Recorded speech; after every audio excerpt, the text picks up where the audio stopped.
जय श्री कृष्ण दोस्तों। ईश्वर पर विश्वास करने वाला व्यक्ति कभी जीवन में निराश नहीं होता है। ईश्वर की कृपा से उसे कभी ना कभी सफलता जरूर मिलती है। निराश व्यक्ति अपना मनोबल ना खोकर अपने उज्जवल भविष्य के बारे में सोचता है तो उसे सफलता जरूर मिलती है। तो आइए दोस्तों, शुरू करते हैं भगवान श्री कृष्ण द्वारा बताई गई बातें। यदि आप इन कथन को अपने जीवन में अपना लेते हैं तो आप कभी निराश नहीं होंगे। बस आप ये वीडियो अंत तक जरूर देखिए। आत्मा अजर अमर है। जो लोग इस आत्मा को मारने वाला या मरने वाला मानते हैं वे दोनों ही नासमझ हैं। आत्मा ना किसी को मारता है और ना ही किसी के द्वारा मारा जा सकता है। आत्मा ना कभी जन्म लेती है और ना मरती ही है। शरीर का नाश होने पर भी इसका नाश नहीं होता।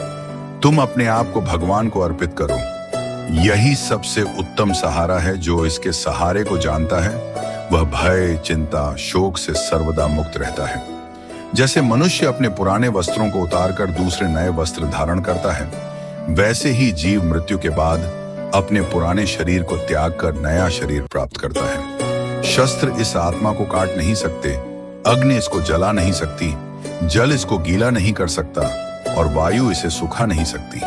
जन्म लेने वाले की मृत्यु निश्चित है और मरने वाले का जन्म निश्चित है।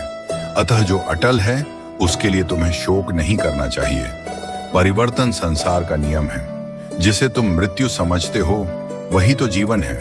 एक क्षण में तुम करोड़ों के स्वामी बन जाते हो, दूसरे ही क्षण में तुम दरिद्र हो जाते हो। मेरा तेरा, छोटा बड़ा, अपना पराया मन से मिटा दो, फिर सब तुम्हारा है, तुम सबके हो।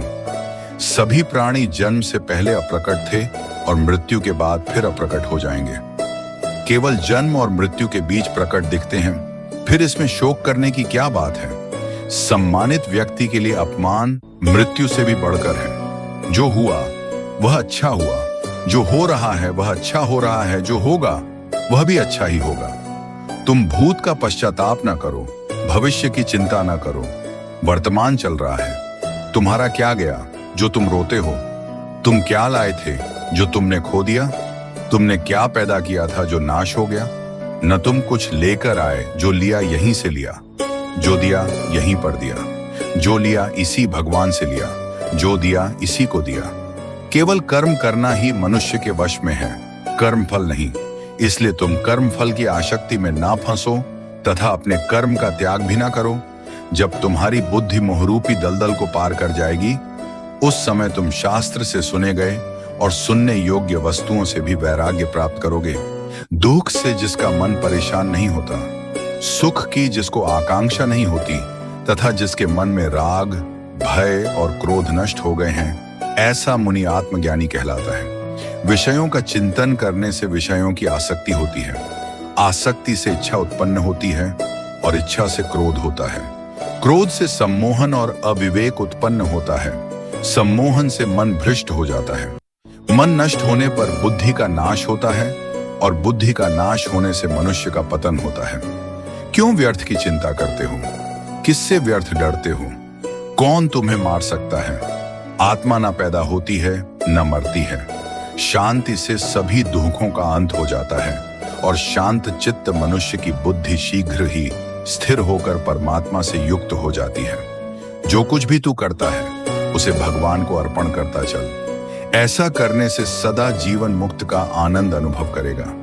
जैसे जल में तैरती नाव को तूफान उसे अपने लक्ष्य से दूर ले जाता है, वैसे ही इंद्रिय सुख मनुष्य को गलत रास्ते की ओर ले जाता है। जो मनुष्य सब कामनाओं तो त्याग कर इच्छा रहित, ममता रहित तथा अहंकार रहित होकर विचरण करता है, वही शांति प्राप्त करता है। मनुष्य कर्म को त्याग कर कर्म के बंधन से मुक्त नहीं होता। केवल कर्म के त्याग मात्र से ही सिद्धि प्राप्त नहीं होती। कोई भी मनुष्य एक क्षण भी बिना कर्म किए नहीं रह सकता। श्रेष्ठ मनुष्य जैसा आचरण करता है, दूसरे लोग भी वैसा ही आचरण करते हैं। वह जो प्रमाण देता है, जन समुदाय उसी का अनुसरण करते हैं। जो मनुष्य बिना आलोचना किए श्रद्धा पूर्वक मेरे उपदेश का सदा पालन करते हैं, वे कर्मों के बंधन से मुक्त हो जाते हैं। इंद्रियां, मन और बुद्धि काम के निवास स्थान कहे जाते हैं। यह काम इंद्रियां, मन और बुद्धि को अपने वश में करके ज्ञान को ढककर मनुष्य को भटका देता है। इंद्रियां शरीर से श्रेष्ठ कही जाती हैं। इंद्रियों से परे मन है और मन से परे बुद्धि है और आत्मा बुद्धि से भी अत्यंत श्रेष्ठ है। जो आशा रहित है, जिसके मन और इंद्रियां वश में हैं, जिसने सब प्रकार के स्वामित्व का परित्याग कर दिया है, ऐसा मनुष्य शरीर से कर्म करते हुए भी पाप को प्राप्त नहीं होता और कर्म बंधन से मुक्त हो जाता है। अपने आप जो कुछ भी प्राप्त हो उसमें संतुष्ट रहने वाला, ईर्ष्या से रहित, सफलता और असफलता में संभव वाला कर्म योगी कर्म करता हुआ भी कर्म के बंधनों से नहीं बनता है। सभी प्राणी मेरे लिए बराबर हैं, न मेरा कोई अप्रिय है और न प्रिय, परंतु जो श्रद्धा और प्रेम से मेरी उपासना करते हैं वे मेरे समीप रहते हैं और मैं भी उनके निकट रहता हूं। यदि कोई बड़े से बड़ा दुराचारी भी अनन्य भक्ति भाव से मुझे भजता है तो उसे भी साधु ही मानना चाहिए और वह शीघ्र ही धर्मात्मा हो जाता है तथा परम शांति को प्राप्त होता है। मैं ही सबकी उत्पत्ति का कारण हूं और मुझसे ही जगत का होता है। काम, क्रोध और लोभ ये जीव को नरक की ओर ले जाने वाले 3 द्वार हैं, इसलिए इन तीनों का त्याग करना चाहिए। वीडियो अच्छा लगे तो कमेंट में जय श्री कृष्ण जरूर लिखें और चैनल को सब्सक्राइब जरूर करें। कल फिर मिलते हैं एक नई वीडियो के साथ। जय श्री कृष्ण दोस्तों।